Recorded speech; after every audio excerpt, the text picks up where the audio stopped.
Weisel. I'm a principal and co-founder of Welz Weisel Communications.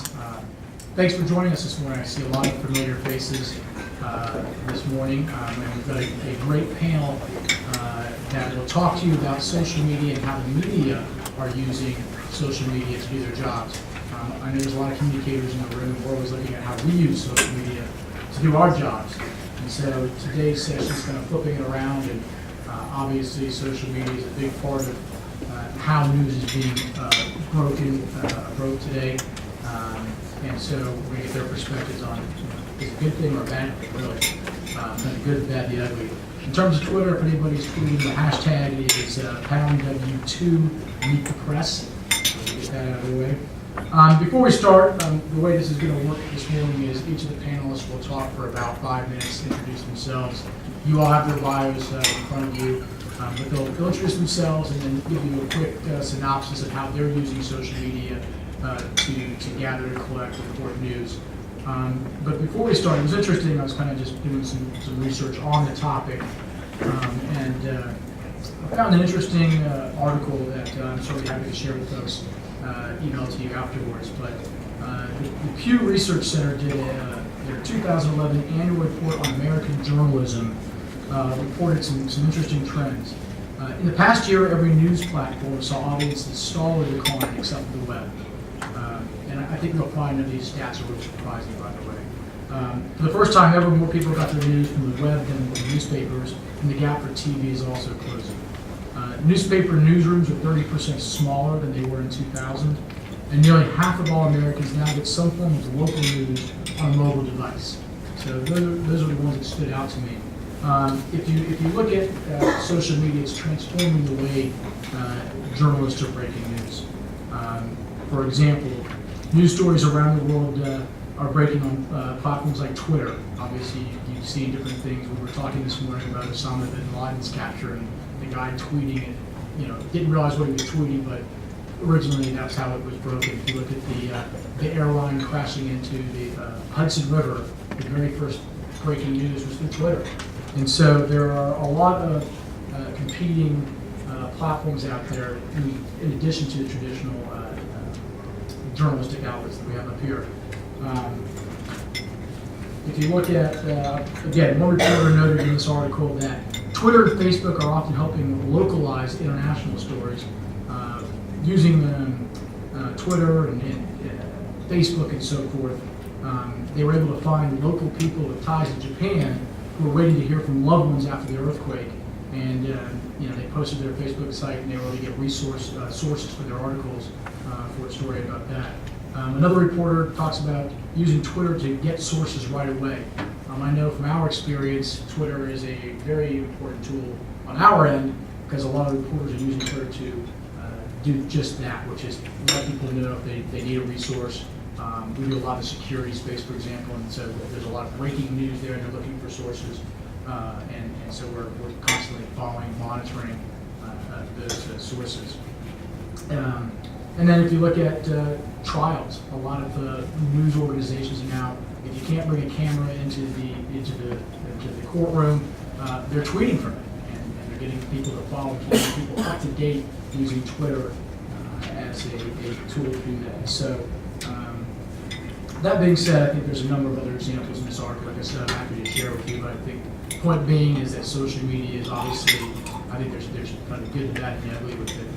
Certainly would love to hear from all of you here up front about the good, bad, and the ugly, and how it's either helping or impeding what you do. So with that said, I'm going to turn it over to Wyatt. We're going to, like I said, go right down this panel and let you give an overview of your organization and how you're using social media. And then following that, we really want this to be an interactive Q&A session. So, Wyatt?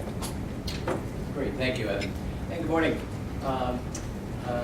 So some of you may be wondering what AOL government is, and I'll give you kind of a very brief sense for it. It's a kind of a business-to-business platform within AOL that is designed to kind of harness some of this new social media, as well as, is this mic on okay? Can you hear me in the back? Yep. Okay.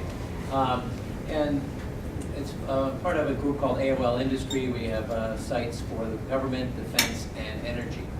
the thought process behind it is to look at business-to-business coverage and marry it with some of the technologies and techniques that AOL and also Huffington Post have come to master to be able to provide information in this social media world.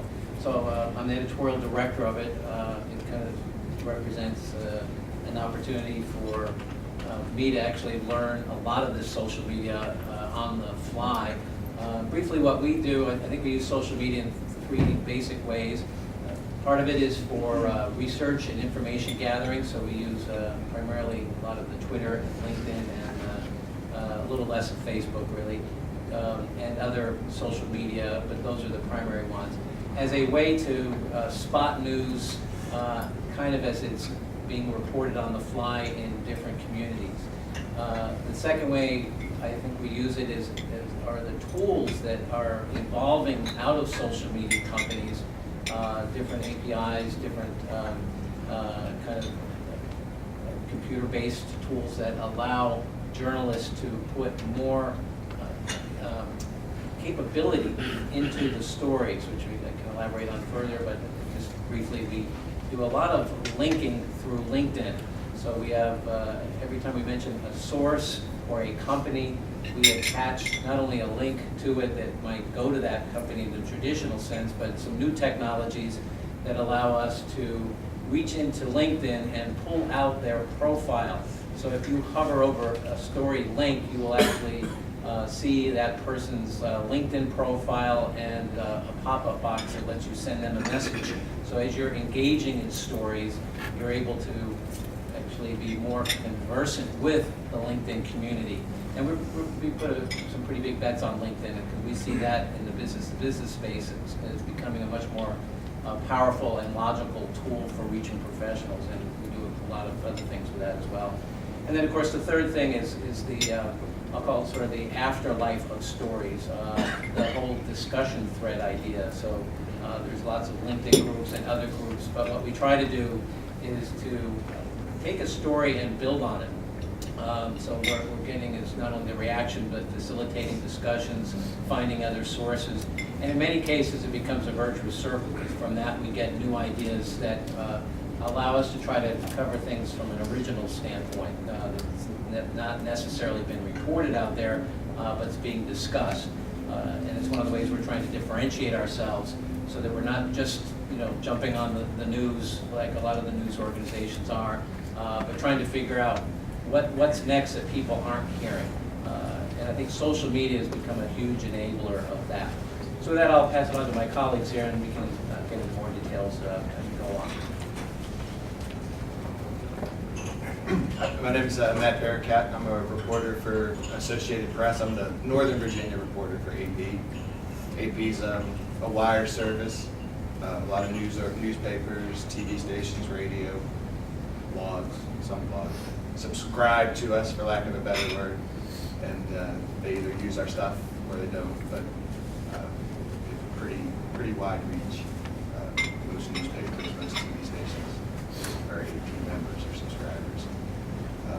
I cover, like I said, Northern Virginia. It could be anything that happens in Northern Virginia. It ends up being a lot of court news. The federal courthouse in Alexandria generates a lot of national and international news, espionage cases, terrorism or pseudo-terrorism cases, depending on your outlook. And in terms of using social media, AP might be a little more, they wouldn't want to admit it, but they would be more on the dinosaur side of things. AP has a sort of hard and fast rule that we don't break news through tweets. So we put something on the wire first before we tweet it. I'd say that I use social media, and most of my colleagues at AP, the main thing probably falls into the category of cyber stalking. We're looking for people. If somebody gets arrested as a terrorist, we run to the Facebook page before they shut it down, find all the friends, and blast emails to all the friends of the terrorist and say, oh, was he shady or what? And then they'll invariably come back and say, no, I didn't really know him. say, you said you were a friend on Facebook. You know, say, no, he was quiet, kept to himself mostly. And so you see those god-awful, you know, quiet, kept to himself mostly. We don't have to knock on the doors anymore. We just knock, you know. And also, you know, if there's breaking news, Twitter can be really good for finding people who were witnesses because they're tweeting about it. And the best thing about that is they want to talk about it because they tweeted about it. You know, you show up at a breaking news event, people are shaky, and most of the people you go up to tell you to take a hike. They don't want to talk, but if you find people on Twitter, they're usually happy to talk because they, like you say, they were talking about what they saw. So I said that's the bulk of what we're using social media for, sort of the cyber stalking. That's it. Hi, I'm Grant Gross. I'm Washington correspondent for IDG News Service. IDG News Service is also kind of a wire service internally for a company called IDG, which publishes technology publications, including PC World, Computer World. We have CIO Magazine, Macworld. We have 300 magazines and 400 websites worldwide, including PC World Malta. I don't know how much they use my stuff, but I covered tech policy and telecom policy in DC. I don't think I'm that great of a social media user. I think, like Matt, I use it to find sources on Twitter and things like that. I have accounts on Twitter and Facebook and LinkedIn. I use my Facebook account mainly as kind of personal friends, relatives, cousins, uncles, whatever. But I do post stories to Twitter and find sources there. I use TweetDeck to keep track of kind of current issues that people are talking about. Right now there's some copyright bills in Congress that are very controversial, so I have a Twitter feed set up to track what people are talking about there. I have some colleagues who use Twitter very well and who are kind of experts on it. One of my colleagues who's on sabbatical right now has something like 9,000 Twitter followers or something like that. And he tweets his stuff. He tweets all kinds of news. And I don't know where he found the time to do that. I'm writing 10, 12 stories a week, and I can barely keep up with that. He's like tweeting my own stuff. I recently offered a free donut to my 1,000th Twitter user, and we haven't gotten there yet.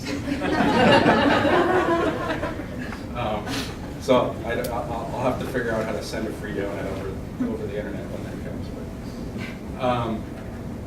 comes. So I'm always looking for better ways to use social media. With a limited amount of time available to kind of use those tools in addition to keeping up with a huge beat in Washington. Hey. My name is Katie Barrett. I'm a reporter at the Wall Street Journal, and I write a technology column every Wednesday in the personal journal section, so you can read it this morning, hopefully. I haven't seen it yet, actually. But so I cover consumer technology, meaning anything that you could buy in your Apple store or your Best Buy, things that you pick up and take home and use. I get early and I test them and I see whether I like them or not.